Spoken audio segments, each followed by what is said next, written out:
WECU 1570 AM and W298BX 107.5 FM, Winterville, North Carolina.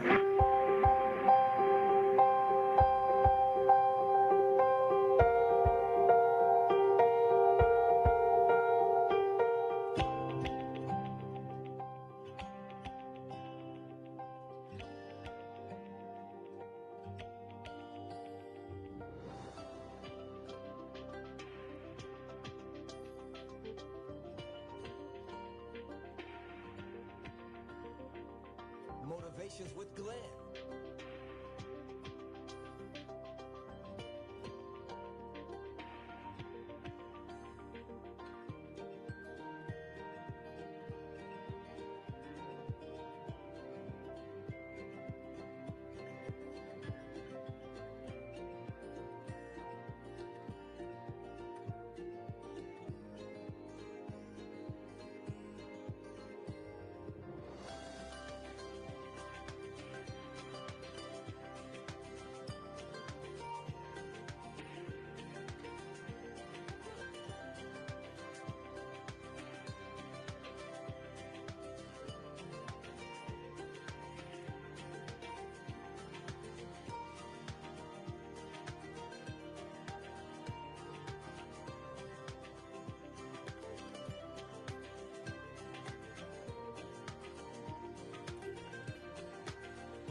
Good day, everyone.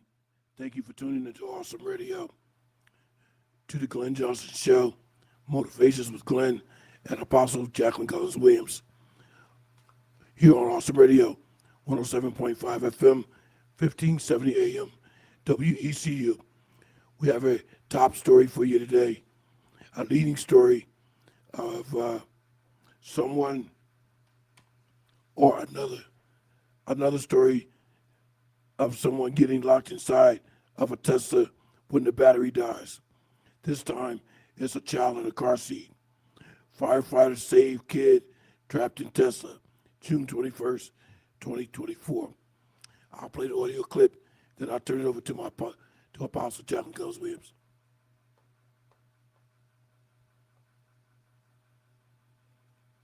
Here's something electric car owners might not be aware of. If the battery dies with the doors locked and you're inside, you could be trapped.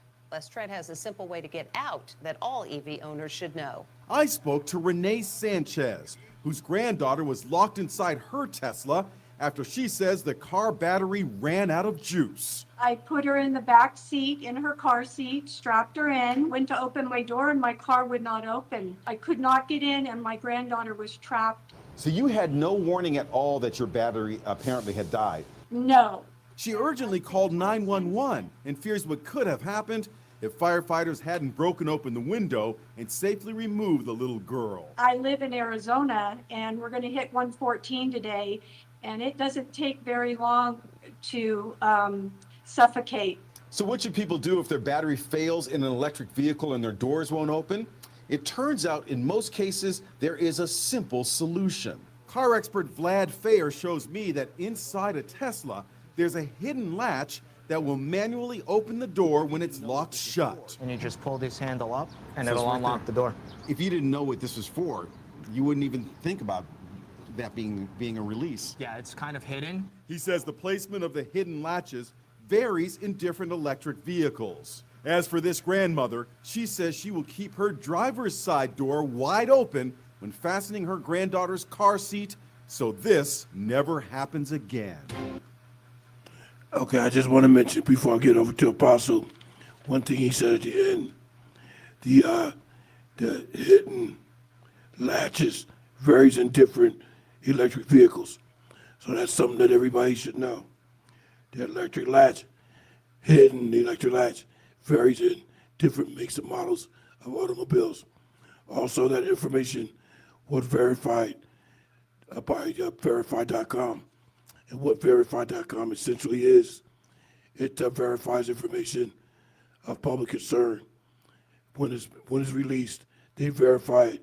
You can even request on their website to verify some facts and figures concerning different issues. So that's verified. It's been verified. Here's Apostle Jacqueline Cullins Williams. Hey, Dr. Glenn, and to our listening audience on today, we are glad to be here again. We thank you to our audience for listening and tuning in with us on today. Our subject is we're talking about the electric cars and some of the issues that are with the electric cars. Now, though electric cars do have a benefit, they're cheaper to operate. From what I understand, in certain places they have shown that they can save money, but they also can be very dangerous. And as Dr. Glenn was talking here and speaking, and we also heard on the audio that when these cars, the battery goes down, then the car is you're unable to unlock the door. And if there's a child on the inside, this situation could be life-threatening. It could be catastrophic. Could be definitely life-threatening, especially this particular one that we were just speaking of. The child was locked inside of a car seat. I think it's a little different when a child can get up and move around a little bit, maybe. But when they're strapped in a car seat, it's nothing they can do except wait to be rescued. Because that latch, from what I understand, is on the inside, right? It's on the inside of the vehicle, under the door handle. But who would know that? Under the what? Door handle, the part of the door. Under the that you have door to- handle, okay. And this particular car, it was a latch that you pull up to open the door, and the hidden button was under that. How would the lady know that? Well, and then I guess in my mind, I was thinking that if a child is old enough, they can get up and unlatch it. You could tell them, pull this up, and they may be able to open the door. But if it's hidden in a certain place where even the adults don't know, the child may have difficulty even freeing themselves from the car. And in this particular case, the child was in the car seat. So you can just imagine that the car was an infant. That child wouldn't know anything about a door latch or door handle. And I'll tell you another incident. This was last week at my church. One of the parishioners, she has a hybrid car. As soon as she pulled in the church parking lot, the vehicle just shut off. Everybody tried everything they could to get this car started. She ended up having to call AAA. Until this day, I don't know what the outcome was. Wow. And Dr. Glenn, I'm so glad you said that, because I happen to work with someone who has an electric car, and he told me the exact same story. He said that wherever it stops, it just stops. Yeah. And you're not able to restart it. I said to him, well, can't you do like another car, put it in neutral or something and let it coast? He says, no. When it stops, it just stops. Yeah. And in this case, like I said, she had a hybrid car. And it's my understanding that a hybrid car is both electric and gas operated. So that's part of the problem. They couldn't figure out if it was an electrical issue or a gas issue. They called AAA, but I still don't know the outcome. And that's exactly what he said. He said that sometimes, they would get it into service or whatever, or he would be able to wait for a while and then he could turn it off and turn it back on, and it would just pop on, and they couldn't figure out what the issue was. It wasn't that the battery, that it didn't have the battery. It was just something electrical with the car, just some kind of glitch that would stop him in the middle of traffic, and then after a while, he would be able to turn it back on. Yeah, and ladies and gentlemen, this is just the beginning. The incident we were talking about with the baby in the car seat trapped in the vehicle was Scottsdale, Arizona. We have 2 minutes to go before we go to the first break. When we come back, I want to start the topic with Apostle on leaving a child in a locked electric car in North Carolina. And at the top in North Carolina, it is illegal to leave a child unattended in a motor vehicle, regardless of whether it's an electric vehicle or not. And the consequences could include fines and potential criminal charges if the child is harmed. So we'll start that topic in 2 minutes after this first break. Apostle. Yes, Dr. Glenn, these are some interesting things that you have brought forth as a topic for today. I think there are a lot of good public information here that people are going to be able to benefit from hearing, especially here with the electric cars. And I did write down a few things about them, some of the flaws that they have. Great, great. And we'll talk about them a little bit later, or some of them, and it is, as you said, and you started out on this document talking about that it's against the law regardless to whether it's electric car or not. That's right. In North Carolina, that's right. It doesn't matter what kind of car, but this particular things that we're talking about today are concerning the electric vehicles. And, just look back 20 years, 30 years ago, they didn't have things like this. You had one choice, and it was a gasoline vehicle. Now we're looking at technology and how things have advanced, and now you have an option to get. Who would have thought that you plug in your car? When I was growing up as a little kid or as a teenager, that you'd be plugging in. I mean, we saw things like that were projected, but to see now that things have come into in reality, it is an awesome thing to see. Dr. Glenn? Yeah, it's almost like art imitating life, or life imitating art. Like, if you recall the TV show for children, the Jetsons, they were flying around in vehicles that you plug up, stuff like that. We're almost getting to those stages. Definitely. I was going to mention that too. The things we saw on the Jetsons. Yeah. We're seeing, getting ready to see, we see some prototypes or some models of the flying cars now. And would you call that life imitating art? Life imitating art. Well, I'm waiting on the one where you could go over and tell it to make you a sandwich, and it does. Ladies and gentlemen, keep it locked right here to the Glenn Johnson Show. Awesome Radio. Back in a moment. My name is Jayla, and you're to see to my papa, Glenn Johnson, on the radio. Health Pro is a licensed home care organization and a trusted provider of in-home care services with skilled nursing and personal care services. When your elderly parents live alone, there are many things that can be done to make general housekeeping and personal care easier. We are local and can be reached at 252-364-8114. We are located at 408 West Arlington Boulevard, Suite 101C, Greenville.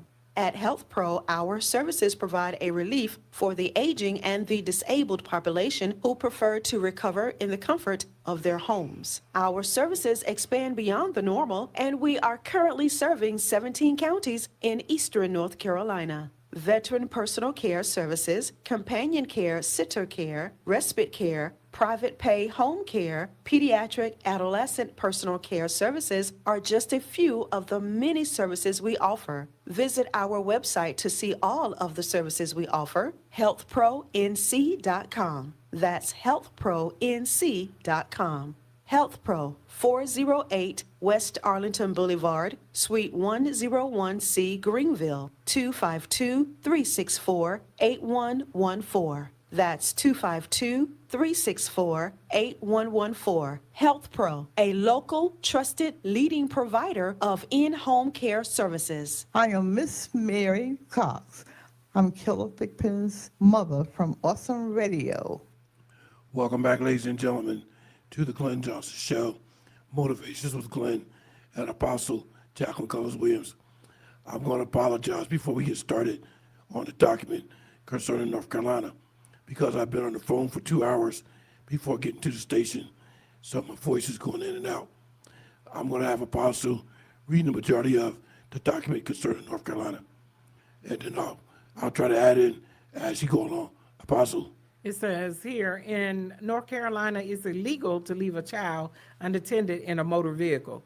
Regardless of whether it's an electric car or not, the consequences can include fines and potential criminal charges if the child is harmed. Here are more details explaining North Carolina law. North Carolina law prohibits leaving an unattended child in a motor vehicle. It says that the consequences for the first offense can result in a Class 2 misdemeanor, while a second or subsequent offense can lead to a Class 1 misdemeanor. It says safety risks. Leaving the child in the car, even for a short time, can be extremely dangerous, especially during hot weather, as temperatures inside the car can rise rapidly and lead to a heat stroke or death. And so we hope that people hear that. Don't leave a child inside of the car, especially, I mean, with those windows up. I'm sure that it's worse with the windows up, but even with the windows down, it could still be very, very hot. And Dr. Glenn, this document just talks about being hot out or the dangers of heat stroke. But this winter, we saw kids and some news headlines of some kids that froze to death in a car. They were in a car and the car was out of gas, and they were in another city, and I'm almost thinking it was Chicago or somewhere, but they were up north, and we know that this winter we saw cold temperatures. We saw that it was very, we had some low temperatures in the wintertime, some freezing temperatures, and any place it can be dangerous to leave a child in the car in cold temperatures as well as hot temperatures. Dr. Glenn? That's right, and this is one reason why we're also going to get into document on benzene, how benzene could be emitted into a vehicle because of the heat. We have audio and documents on that as well.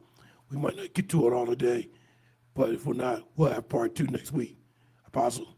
Yes, Dr. Glenn, I want to say I did have a few questions on that particular incident where the kids froze to death because they were adults and there were other people that were out, but these 2 kids froze to death. And I'm thinking everybody's in the same car. How did everybody not freeze? Unless I had some questions about whether the adults had left the kids alone in that car. Yeah, we're going to have to research that and get back to that next week. But one thing's for sure, a child's body temperature is not like an adult. That child could freeze very quickly, which is probably what occurred. Definitely. And they weren't, I just want to clarify that they weren't little infants. These are kind of big sized children, both of them. They weren't little, babies in a car seat. They were big. So they were adolescent. Yeah. I think one was 8 and the other one was, 5 or 3 or something like that, so they weren't infants. Right. So, and that really is another thing that, I kind of question. Because usually kids get cold, they'll start telling you, I'm too cold, Yeah. Unless the temperature dropped so fast and they were sleeping and they died in their sleep. That's the only thing I can just say. what you said is a possibility also. Yes. We're going to have to research that, get our investigative journalist skills together, research that, and get back to everybody next week. Oh, yeah. Our juices are flowing with that. Inquiring minds want to know. We want to know. We want to know, and we want everybody else to know so that everybody else can be safe and protect your children of all course. God has us covered, but there's some things we have to do ourselves. Definitely. We have to be responsible with what we've been given and what we've been given charge to look after, which is our children. It says here, locked out of an electric car. If you're locked out of your electric vehicle, first check your key fob for an unlock button. Because some of them may have an unlock button there for if the car battery dies. And that must be some different safety mechanism that they have on some of them. Yeah, and with the incident with the lady in Arizona, she even had her, let me find that part. It says she had her phone, the door lock on her phone, as well as some other devices. Still, she was unable to get the door open. Oh, yeah. Most cars, or newer cars, you can unlock it from your phone. You can lock it, unlock it, and start the car, from your phone. So with the battery being dead or the electricity being gone in that particular vehicle, it didn't respond to any of those things. Yeah, and I just found that part.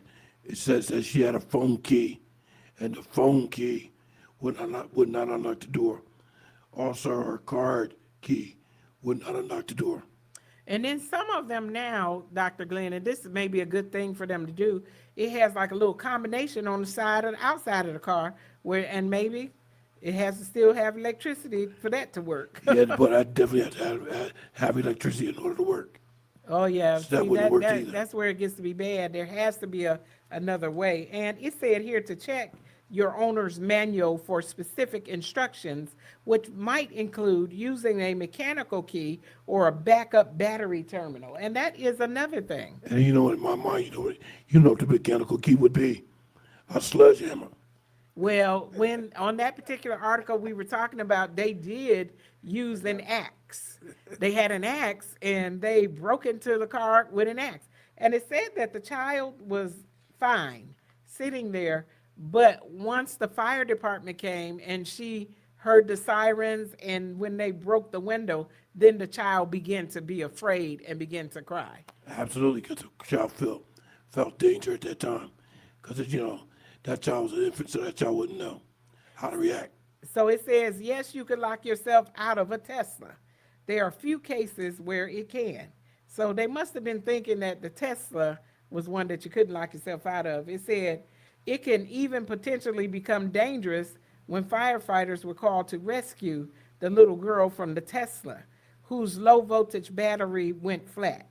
The exterior door handles were no longer working and the toddler couldn't open the doors, essentially trapping her inside. And that was July 4th, 2024. Yeah, and let me just mention, since we mentioned the manufacturer's name a couple of times, this is not an attempt to damage the reputation of the manufacturer Tesla.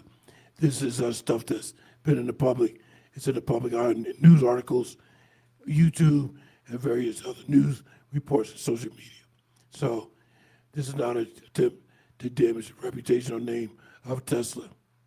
Definitely. And it says here, most EVs have stopped relying on a physical key to access the vehicle. So most of them don't even have the key that you turn to open it. It says opting instead for apps and RFID chips to unlock the car. So most of them are using the particular apps to open the cars. And you know, computers can fail. Well, that's what we're talking about, because if it's glitching and going down and can turn off right there in traffic, you know those doors go down and won't be able to be unlocked with it, especially if there's a child on the inside. You know, if it's malfunctioning, you may be locked inside and having to figure out how to manually open the door. That's one of the glitches there with this particular vehicle. You know, those old cars they used to have back when we were growing up, you could get a hanger and stick it down in the window and pop the lock up. There was no being locked out of the car. That's because the doors were manual. But when it came to electric locks, they had to stop using the Slim Jim. I know that from being a law enforcement. They had to stop using the Slim Jim because if you use on an electric car with electric locks, it would damage the mechanism, and you have to get the entire door repaired. So they stopped the police from using the Slim Jim, particularly if the car had electric locks. It had to be manual to continue to use the Slim Jim. That's why law enforcement doesn't use it anymore. Anyway, we'll be back with our final 30 minutes of the broadcast. We'll get to the facts on benzene as we continue the broadcast. Keep it to the Glenn Johnson Show. Motivation with Glenn and Apostle Jacqueline Williams. We'll be back in a moment, ladies and gentlemen. 107.5 FM.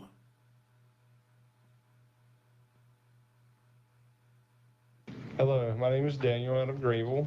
Thank you for listening to Awesome Radio 107.5 FM, 1570 AM, WECU. These midweek soundtracks were not legal. Stay tuned. If you're in ministry, today's legal alert is just for you. Here's attorney David Gibbs Jr.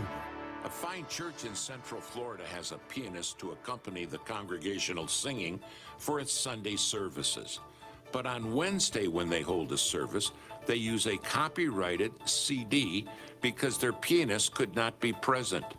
The church services are live streamed, and they wondered if they needed a license to use these CDs.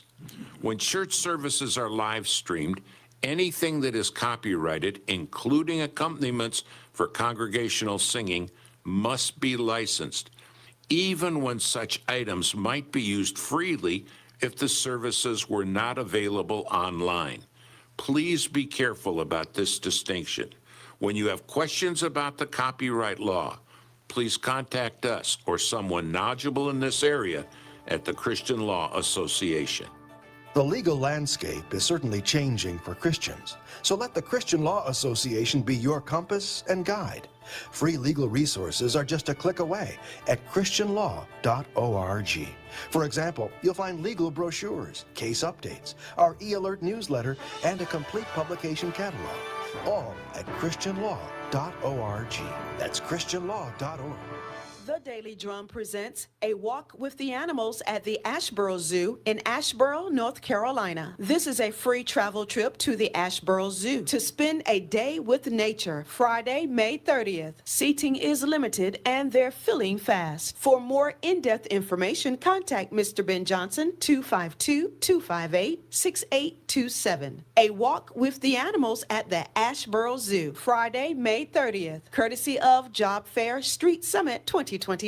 A free trip to the Asheboro Zoo, Friday, May 30th. Seats are limited. Reserve your free spot today. Contact Mr. Ben Johnson to get all the details. 252-258-6827. 252-258-6827. We're back. You're listening to The Glenn Johnson Show. You can reach Glenn at glennjohnsonshow@gmail.com.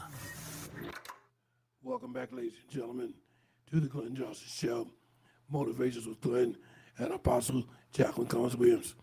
We have reached our final 30 minutes of today's broadcast, so I would like to finish up with the electric car with a document on electric car safety concerns. Then we'll use the final 20 minutes to talk about benzene inside the car. And as I said, my voice is losing my voice from being on the phone with a medical representative for about 2 hours before the today's show. So I'm not going to talk a lot. I want to save my voice. Here's Apostle Jacqueline Cullins Williams. Yes, Dr. Glenn. I just need to clarify something before we went to the break. And I was talking about how, and Dr. Glenn so graciously told us about how the police would use the thing to open the door. Now, Dr. Glenn, I'm talking about people from different backgrounds and different things. We didn't call the police to open the door. Those old locks, you could get a hanger and get it past that rubber in the window and you could pop that lock up. They didn't call the police to do all that stuff. Right, because you're talking about either if you had a guarded vehicle where you can put the clothes hanger around the door handle, yes, or the lock mechanism itself. Yeah. Had a little latch. You can slide it up and pop the door open. Oh, yeah. They used to, those the locks on it or the little knob on the lock used to be round. So you could get that hanger around that bottom neck part, put some pressure on it the right way, and pull that lock right up. Pull it up. That's right. And open the car door without having to call the police, the locksmith, or anything. Yeah. I was a kid and I seen this happening. I saw it with my own eyes. But that was all before they switched over to electric locks. Oh, yeah, things are not like that. But those old cars, you didn't have to worry about that. You can get there and pop that lock up and be in there. You didn't have to worry about, calling and paying money. I remember it well. Now, I even know some people in Jersey, they got locked out. They didn't call the police. They didn't use a hanger or anything. They called somebody who was very known in the community that stole automobiles. They called that person to pop the lock. Wow, Dr. Because he knew how to do it. Dr. Glenn, but that's probably how the other people learned how to do it with the hangers. They knew how to, knew somebody that knew how to do it. So, Dr. Glenn, you said here, we're going to this document, electric car safety concerns. So you have it highlighted here, regenerative braking.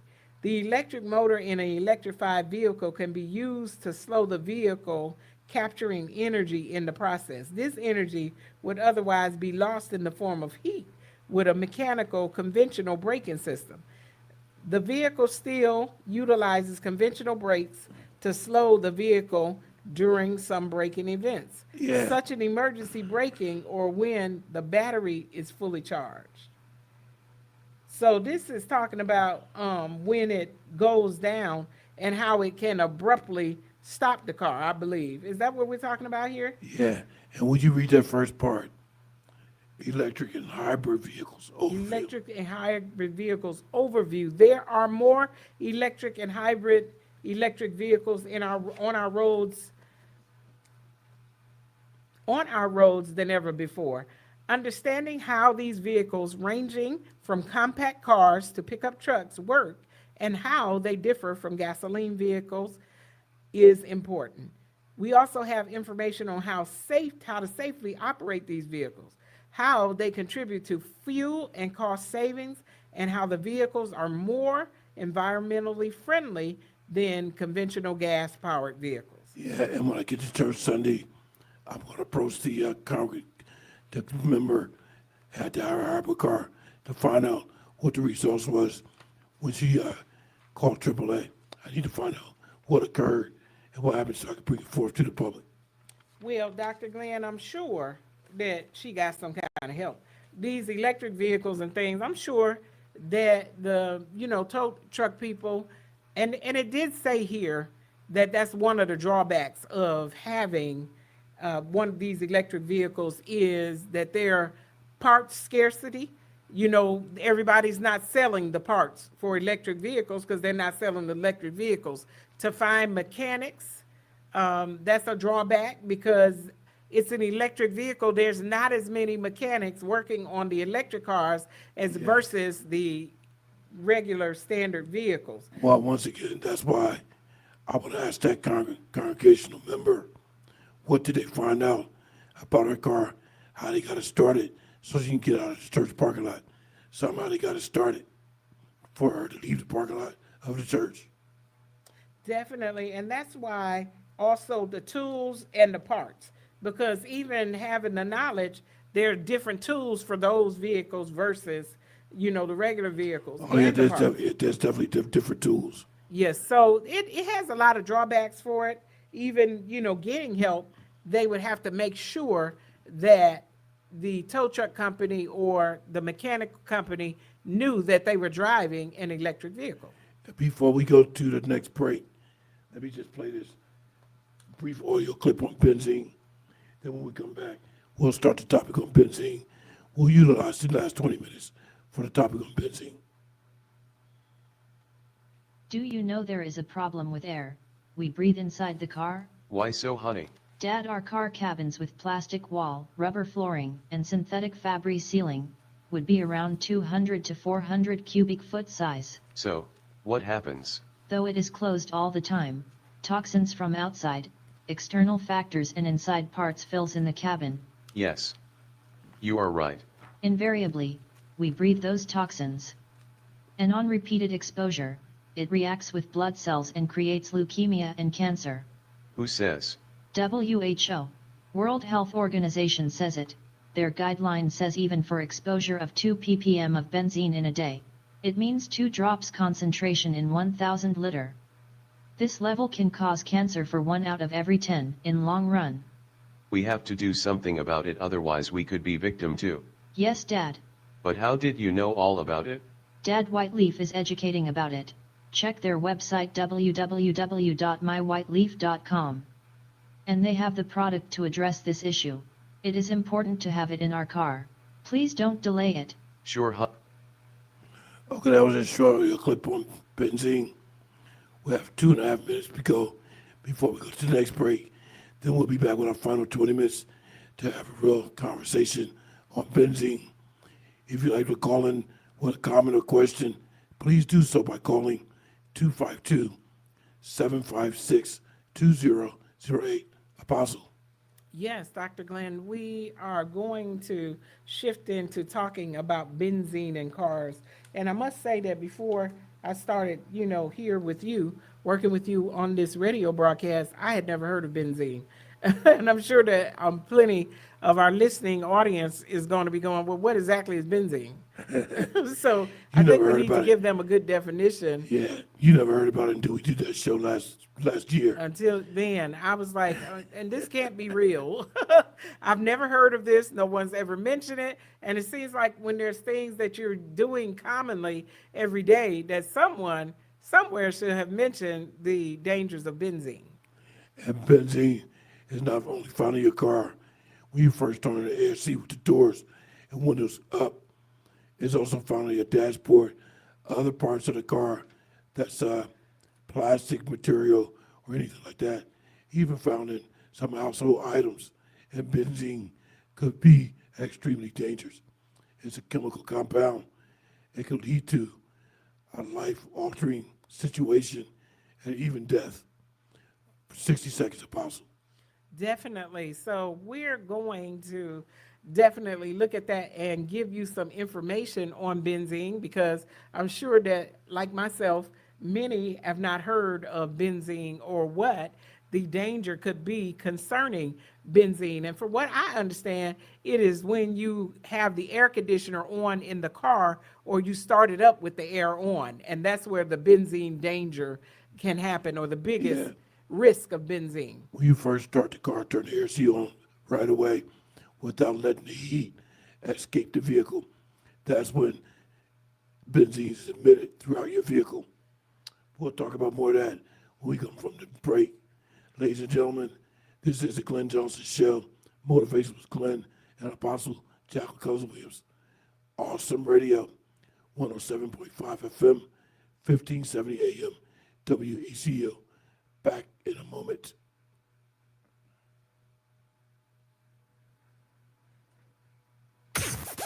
Keep it locked right here to the Glenn Johnson Show.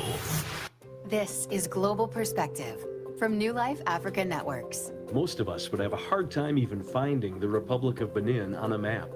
This tiny West African nation only has about 13 million citizens. Their constitution provides for religious freedom, but religious organizations are required to register with the government, and government officials have the right to restrict religious practices if they choose. While 48% of the people of Benin say that they're Christians, many of them also practice voodoo or other traditional religions. The people of Benin need Jesus, and they desperately need accurate Bible teaching. Would you pray with us that God will open doors for His message of hope and salvation to be shared throughout Benin? We have more info on our website. Find out how God could use you to share the good news of Jesus with someone who is waiting to hear. Go to globalradio.us for more information. Hi, my name is Tracy. Thank you for listening to Awesome Radio, 107.5 FM, 1570 AM, WECU. Welcome back, ladies and gentlemen, to the Glenn Johnson Show. Motivation with Glenn and Apostle Jacqueline Cullins. Here's another audio clip on benzene. Well, it claims cancer rates are at an all-time high, and the reason behind it, a toxin found in your car. So Ashley's digging deeper into this. Ashley. Andre, a 13 News Now viewer asked us to verify a post that asserts that turning on the AC when you first get into that hot car is circulating something being emitted from plastic surfaces like your dashboard, a dangerous toxin called benzene. Our Verify source, Richard Pulley, Senior Community Development Manager at the American Cancer Society.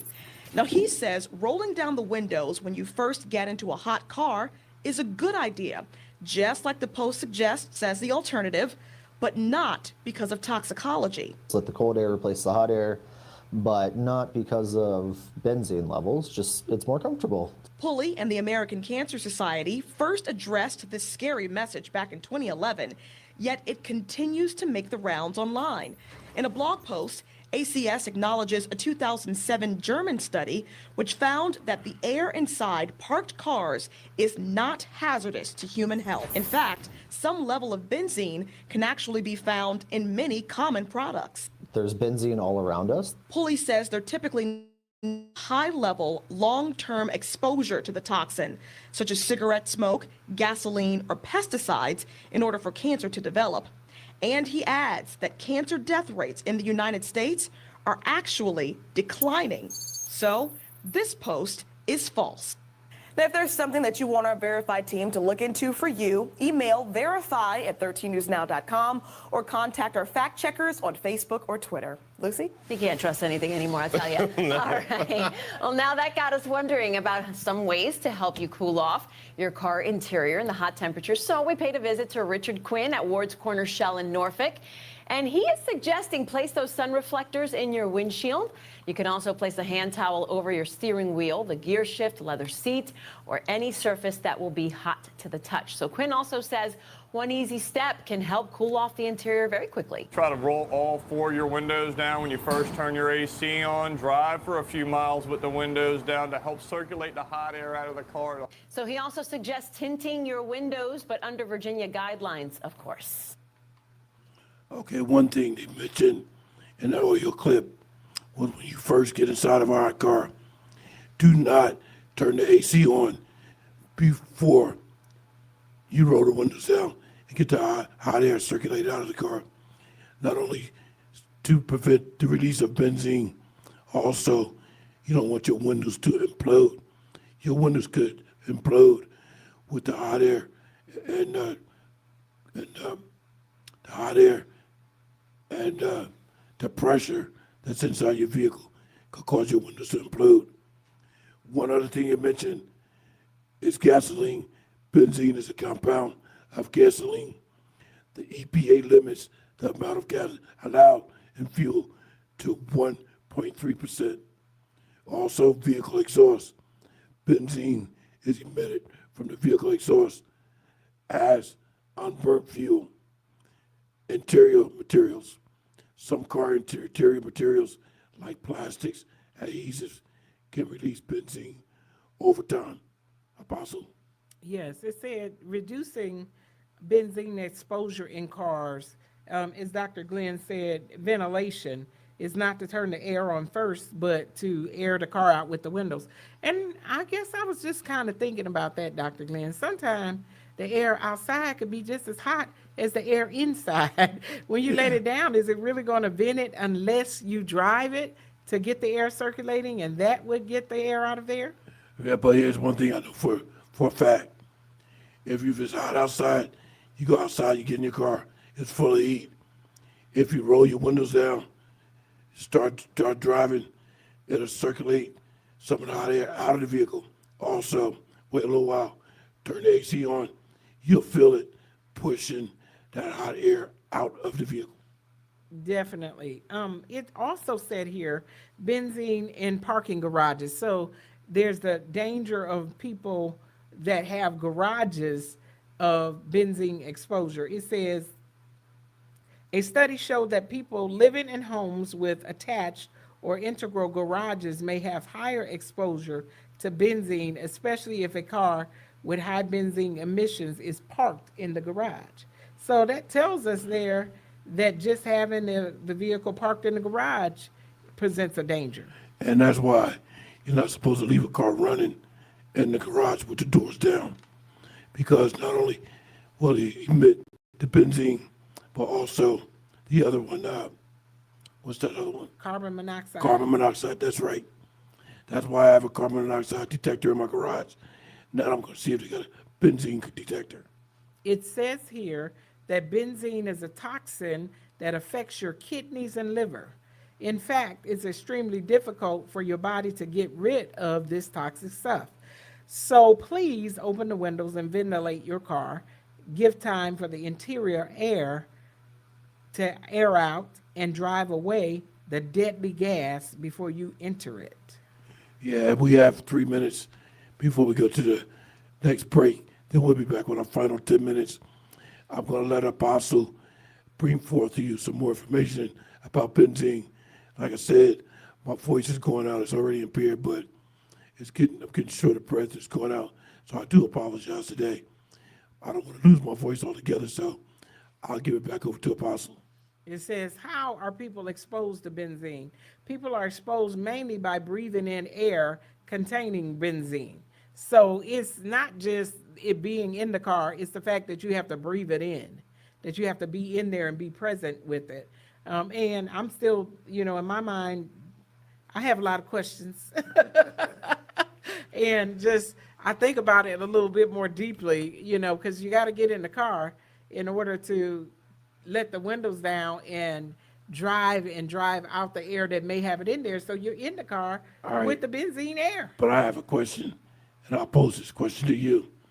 When we did the topic last year on benzene, and I noticed you would go out to your car, you would get in, close the door, turn the AC on without extracting the hot air from the car. I'm pretty sure you don't do that now. Dr. Glenn, I still do it. Oh, come on, because Apostle. it's habit to do so. And the sad part, I know we talked about this and we saw it, and I know you even talked to me about it, but it's habit. When you get in the car, the air is already on. The air was on. I left it on when I got out. So when you get back in, the air is already on. And then not one time, Dr. Glenn, over these 365 days since the last time we did this show, did my mind think about benzene. Well, yeah, but it's just thinking about the benzene, thinking about rolling your windows down when you get inside of our car to keep the windows from imploding. Oh yeah, I understand that it could happen, but it's just the urgency. It's hot down here. It's hot down here in a different kind of hot from where I came from. And when I jump in that car, it's like dear life. I'm trying to get there and get that air. I'm hot. I feel faint. I'm just hot. Before we go to the next break and come back with the last 10 minutes, let me just say this. I think North Carolina got their own sun. Definitely. And you just don't think about the dangers of turning the air on and it could explode your windows out, or having benzene. You're just trying to get cool and turn the thing all the way up. It's already on when I get in there. Yeah, but you can't do that. From now on, you got to stop, roll the windows down, let the air ventilate, then turn on your AC. Please do that from now on. Well, Dr. Glenn, I'm going to say this. At some point, I'm going to come back with a testimony and say, Dr. Glenn, and to our listening audience, I didn't turn that air on. I let the windows down, and even though I was about to faint, I let the air out before I turned the air on. It's going to take some training with that because it'd be hot. I don't think about it. Oh, we got to get your husband, Dr. Williams, to transport you from now on. He the first one that had the air on. He ain't going to. I'm going to love to see you tag him to do it because I know that he ain't going to wait for that car to cool off. He going to turn that air on. Right on. That's right. I'm going to have to talk to him then. He the first partaker of turning the air on. Keep it locked right here to Awesome Radio, 107.5 FM, 1570 AM, to the Glenn Johnson Show. Back in a moment. My name is Jayla, and you're to see to my papa, Glenn Johnson, on the radio. Okay, that was a quick break. This is our final 10 minutes. I want to say to our listening audience, God bless you all. May the Lord take a liking to you and add a blessing to you. This is our final 10 minutes. I'm going to give it right back over to Apostle Jacqueline Cullins Williams. Apostle. Well, Dr. Glenn, it also says here that the car is not the only place that you could be exposed to benzene. You could be exposed to benzene and contaminated drinking water and some foods, although the levels are usually very low. So it is a risk of being exposed to it in other places, but I guess the bigger risk would be the car over the food and the water, because it says that the levels are very low here. And so that is something to think about and something to look at. So we're getting ready to, and we are winding down on this hour here. We hope that you have been given some very good tips here. And there's just one more, Dr. Glenn, before we start closing out this particular broadcast. It says cigarette smoke, either from smoking yourself or from secondhand smoke, accounts for about half of the exposure to benzene. It's talking about smoking in the car is one of the things, and a lot of people, they smoke in their car. They're driving and they're smoking. It says that it accounts for a lot of the levels of benzene. It said benzene levels in rooms containing tobacco smoke can be many times higher than normal. So smoking in the car is a big risk for benzene. That's probably one reason why when you go to a doctor's appointment and they ask you if you smoke, or are you exposed to secondhand smoke? Because secondhand smoke could be just as dangerous as if you just smoke yourself. So secondhand smoke is also very dangerous. Apostle. Definitely. So consider also standing outside to smoke instead of smoking inside of the car, because it increases the levels of benzene. It says, does benzene cause cancer? It said exposure to benzene can be linked with higher risk of cancer, particularly leukemia and other cancers of blood cells. So we want to make sure that you have this information, especially getting into the hot car and turning on the air conditioner right away. We hope that these particular tips that we have given you have helped you, and that you would begin to think about it. At least we've planted it in your mind, because I know I'm going to, as I said to Dr. Glenn, I'm going to come back and I'm going to have a testimony that I let the windows down and let the air out first before I turned on the AC. Even if I don't do it but one time, I'm going to do it, Dr. Glenn. I appreciate that. So I can come back and tell you that I conquered this. Also, we have to do some investigative journalism on something we mentioned earlier. Do you recall what it was? I might have to go back and relook at the broadcast, see what it was. Yes, we can go back and look at it. We've talked about at least 15 other things since then, so it's just that my mind hasn't, it just slipped my mind right at this time. I know it had something to do with the lady in Arizona, what the child locked in the vehicle, something that we said was going to research further. Oh, yeah, and we didn't mention one thing with the electric cars, and we talked about, and it was range anxiety, that people have anxiety about the range of how the battery is going to be or when they need to charge.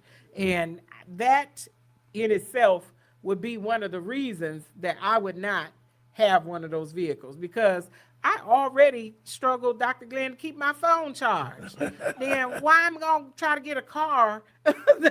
And I'm losing, I'm running. I got to get the charger. I'll be charging while I'm in the car, trying to keep my phone charged. So imagine not, forgetting to charge the car. I just don't think that is for me. I mean, I know some people, they're very studious about it, but I'm just being honest about me. I forget to charge my phone sometimes. Because I don't want your battery to go down in the car. You'd be looking for a PlayStation cord to charge it up. Oh, you yes. know that ain't going to work. And I mean, like last night I did it. I came in the car, I left my purse somewhere, I ain't have my cord. And then I didn't want to go out and get it. It was late. So I said, I have 80%. This gonna have to work tonight. And I didn't go and get the cord. Yeah, that means with 8%, you can't even make one call.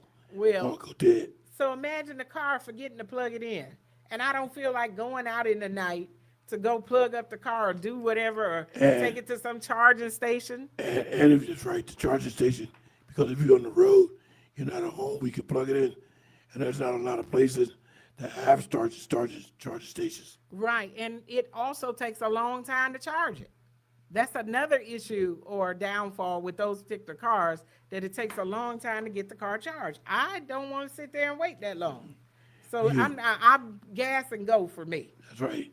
I want to pump $10, $15 worth of gas in there and continue to drive. But we have 4 minutes to go. I think it'd be beneficial to our listening audience if we do a little bit more research and come back to some parts that we didn't get to today.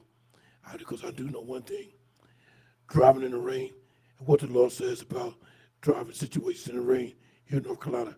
Also, crossing railroad tracks, shifting gears across railroad tracks. If you have a manual transmission, these are some facts that you need to know. So, with 3 minutes to go, I'll say we'll get back to you with more information on part 2 next week. Apostle? Definitely. And talk about the saltwater battery problems. Yeah. That those particular cars, just salt water affects the battery. I'm talking about salt water. So imagine you live somewhere where there's salt water, where you're near the ocean or near someplace where there's salt water. It affects those batteries. I'm glad you mentioned that, because I want to know, do current batteries today, do they still contain acid that you know of? Oh yeah, I remember acid being on the cables and What spilled out about of being there. in the battery itself? Yeah, I don't know, Dr. Glenn. I am not mechanically inclined, but that is another one to look at there and see. Because Yeah. I've never done anything with a battery except bought one and had Well, someone else to put it yeah, in. because the majority of batteries contain acid. So I'm just wondering, with new batteries these days, do they still contain acid? I think there's cells or something in those batteries. I don't know, Dr. Glenn. We'll look at it. Yeah, That's 'cause probably those old cars yeah, that just had 'cause that battery acid. I know with the electric vehicle, it's a cell and not acid battery. And somebody told me he looked up the price of the cell battery for an electric car. It was almost $4,000. Wow. He said no. He was talking to the dealer. He changed his mind. He didn't get the electric car. He got a regular gas car. Well, and that's exactly what I would have said, and I would have high-fived him for going, and who wants to pay $4,000 for a battery? I mean, maybe some people have it like that, but I'm just saying that's a lot of money for a battery, when Yeah, you and can get a since, battery for $200. And since I mentioned an amount, so ladies and gentlemen, just keep in mind, amounts can vary for anything, which is why I don't like to mention amounts about things on the broadcast, because amounts can vary. So we have 1 minute and 40 seconds to go. Apostle, I'll give it to her, and she will close out the broadcast. Hey, we know that we've given you some great tips on today and also have a few laughs. I hope that when you do listen to this broadcast that you do get a couple of chuckles out of some of the things that we say on these broadcasts. I know I do, and I don't mind laughing. So if you don't want to laugh, don't listen to us, because we're going to have some fun things on here to say sometimes. Because laughter is a good medicine. Laughter is the best medicine next to godly medicine. Definitely. So we want you to come back next week and hang out with us on here while we're on here. We want you to call in and be a part of our broadcast on here. Motivations with Glenn and Apostle Jacqueline Cullins Williams. We are going to see you on next week, right here at this time at Awesome Radio, 3 o'clock on Eastern Time. And we're going to look forward to seeing you on next week. We're going to have some more interesting things and some interesting topics on this year. You don't want to miss it. You want to be present and you want to be in on what we're talking about on this station and on this broadcast. We will see you on next week, and we hope that you are doing well. God bless you and God keep you until the next time. Dr. Glenn? I want to thank everybody for tuning in. As Apostle said, God bless you. May the Lord take a liking to you and add a blessing to you. So until the next time, let me just quote one scripture. Well, I don't have time.